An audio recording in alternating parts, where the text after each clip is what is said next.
l'apparition de Famouda, le Samo de Bassou. Waaw mooy Sambu Béjjën noonu de fii ci coom bi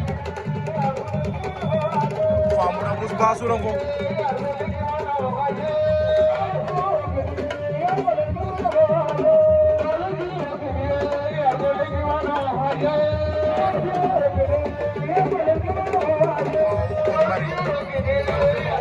la face de Mbesso waaw moom tamit samp de waaw la bi Diop la jaxe la face de Kër Fodé mooy samp loolu moom tamit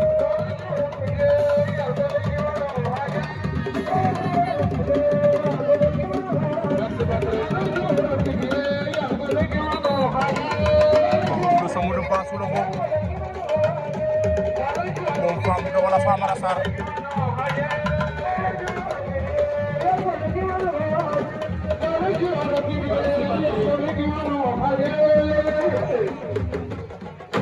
waaw Ñakar le président de Thiaka Faye Biram Kunkum Diego kama ko yele jekna jomne